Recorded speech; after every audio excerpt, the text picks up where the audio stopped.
Hi hello ನಮಸ್ತೆ, welcome back to my YouTube channel. ಇವತ್ತು ಒಂದು ಒಳ್ಳೆ ಸ್ನ್ಯಾಕ್ಸ್ ರೆಸಿಪಿಯೊಂದಿಗೆ ಈ ವಿಡಿಯೋನ ಸ್ಟಾರ್ಟ್ ಮಾಡ್ತಾ ಇದ್ದೀನಿ. ಅದು ಏನಪ್ಪ ಅಂದರೆ ಸ್ಟ್ರೀಟ್ಗಳಲ್ಲಿ ದೊರಕುವಂತಹ ಮತ್ತು ಮಕ್ಕಳು ತುಂಬ ಇಷ್ಟಪಟ್ಟು ತಿನ್ನುವಂತಹ ಮ್ಯಾಕ್ರೋನಿ ಅಂದರೆ ಪಾಸ್ತಾನ ಮಾಡೋದು ಹೇಗೆ ಅಂತ ತೋರಿಸ್ತಾ ಇದ್ದೀನಿ. ಅದಕ್ಕಿಂತ ಮುಂಚೆ ನಮ್ಮ ಚಾನಲ್ನ ಯಾರಾದರೂ ಸಬ್ಸ್ಕ್ರೈಬ್ ಆಗಿಲ್ಲ ಅಂದರೆ ದಯವಿಟ್ಟು ಸಬ್ಸ್ಕ್ರೈಬ್ ಮಾಡ್ಕೊಳ್ಳಿ.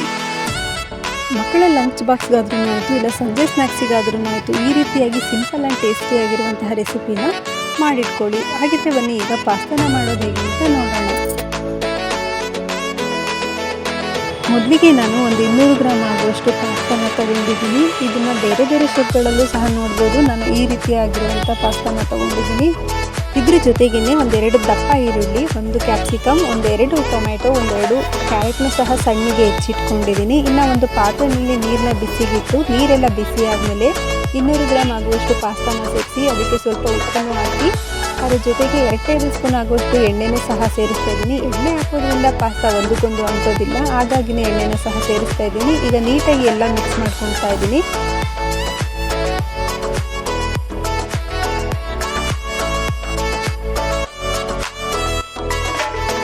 ಸ್ಟವ್ನ ಮೀಡಿಯಂ ಫ್ಲೇಮ್ನಲ್ಲೇ ಇಟ್ಕೊಂಡು ಪಾಸ್ತಾನ ಬೇಯಿಸ್ಕೊಳ್ಬೇಕಾಗುತ್ತೆ. ಮತ್ತು ಆಗಾಗ ಸ್ವಲ್ಪ ತಿರುಗಿಸ್ತಾನೂ ಇರಬೇಕು, ಇಲ್ಲಾಂದರೆ ಪಾಸ್ತಾ ಒಂದಕ್ಕೊಂದು ಅಂಟ್ಕೊಳ್ಳುತ್ತೆ. ಹಾಗಾಗಿನೇ ಈಗ ಬೆಂದಿದೆಯಾ ಅಂತ ನಾನು ನೋಡ್ತಾ ಇದ್ದೀನಿ.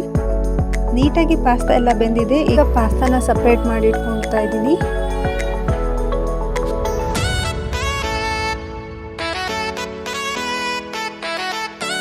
ಒಂದು ಪಾತ್ರೆನ ಬಿಸಿಗಿಟ್ಟು ಅದಕ್ಕೆ ಒಂದು 5 ರಿಂದ 6 ಟೇಬಲ್ ಸ್ಪೂನ್ ಆಗುವಷ್ಟು ಎಣ್ಣೆನ ಹಾಕಿ ಬಿಸಿ ಮಾಡ್ತಾ ಇದ್ದೀನಿ. ಎಣ್ಣೆ ಎಲ್ಲ ಕಾಯ್ದಾದ್ಮೇಲೆ ಹೆಚ್ಚಿಟ್ಕೊಂಡಿರುವಂತಹ ಈರುಳ್ಳಿ ಏನಿದೆ ಅದನ್ನು ಹಾಕಿ ಫ್ರೈ ಮಾಡ್ತಾ ಇದ್ದೀನಿ.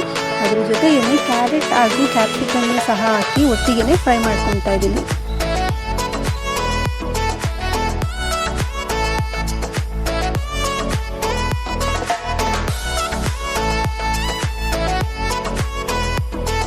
ತರಕಾರಿಗಳೆಲ್ಲ ಅರ್ಧ ಫ್ರೈ ಆದಮೇಲೆ ಹೆಚ್ಚಿಟ್ಕೊಂಡಿರುವಂತಹ ಟೊಮ್ಯಾಟೊನು ಸೇರಿಸಿ ನೀಟಾಗಿ ಫ್ರೈ ಮಾಡ್ಕೊತಾ ಇದ್ದೀನಿ. ಅದ್ರ ಜೊತೆಗೇನೆ ಟೇಸ್ಟಿಗೆ ಎಷ್ಟು ಬೇಕು ಉಪ್ಪನ್ನು ಹಾಕಿ ನೀಟಾಗಿ ಮಿಕ್ಸ್ ಮಾಡ್ಕೊತಾ ಇದ್ದೀನಿ.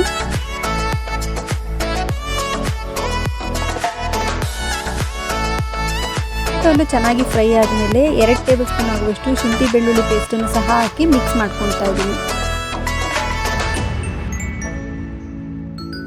ಇನ್ನು ಖಾರಕ್ಕೆ ಅಂದ್ಬಿಟ್ಟು 2 ಟೇಬಲ್ ಸ್ಪೂನ್ ಅಚ್ಕಾರದ ಪುಡಿ, 1/2 ಟೇಬಲ್ ಸ್ಪೂನ್ ಅರಿಶಿನದ ಪುಡಿ, 1 table spoon garam masala, 1 table spoon ಧನಿಯಾ ಪೌಡರ್ನ ಸಹ ಸೇರಿಸಿ ಮಿಕ್ಸ್ ಮಾಡ್ತಾ ಇದ್ದೀನಿ.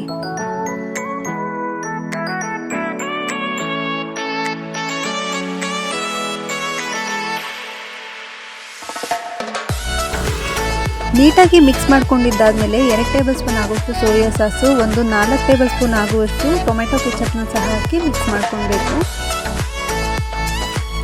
ಈ ರೀತಿಯಾಗಿ ಮಿಕ್ಸ್ ಮಾಡ್ಕೊಂಡಾದ್ಮೇಲೆ ಗ್ರೇವಿ ರೆಡಿ ಆಗುತ್ತೆ. ಇದಕ್ಕೆ ಈಗ ಸಪ್ರೇಟ್ ಮಾಡಿ ಇಟ್ಕೊಂಡಿರುವಂತಹ ಪಾಸ್ತಾ ಏನಿದೆ ಅದನ್ನು ಹಾಕಿ ಕ್ಲೀನಾಗಿ ಮಿಕ್ಸ್ ಮಾಡ್ಕೊತಾ ಇದ್ದೀನಿ.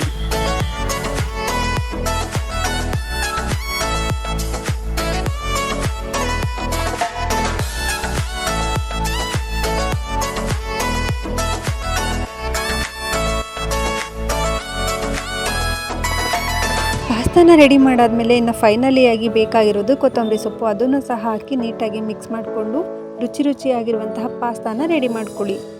ಮಕ್ಕಳಿಗಾದ್ರೂ ಆಯಿತು, ದೊಡ್ಡವರಾದ್ರೂ ಆಯಿತು, ಹೊರಗಡೆ ಹೋಗೋದೇ ಬೇಡ ಅಂತ ಅನಿಸುತ್ತೆ. ಅಷ್ಟು ತುಂಬ ಟೇಸ್ಟಿಯಾಗಿರುತ್ತೆ. ನೀವು ಒಂದ್ಸರಿ ಮನೆಯಲ್ಲಿ ಟ್ರೈ ಮಾಡಿ. ಈ ವಿಡಿಯೋ ನಿಮಗೆ ಇಷ್ಟ ಆಗಿದ್ದಲ್ಲಿ ಲೈಕ್ ಮಾಡಿ, ಶೇರ್ ಮಾಡಿ, ಕಮೆಂಟ್ ಮಾಡಿ ಹಾಗೂ ನಮ್ಮ ಚಾನಲ್ನ ಸಬ್ಸ್ಕ್ರೈಬ್ ಮಾಡಿ. ಪಕ್ಕದಲ್ಲಿರೋ ಬೆಲ್ ಐಕನ್ನ ಕ್ಲಿಕ್ ಮಾಡಿ. ಮತ್ತೆ ಸಿಗೋಣ ಮುಂದಿನ ವಿಡಿಯೋದಲ್ಲಿ. Thank you for watching.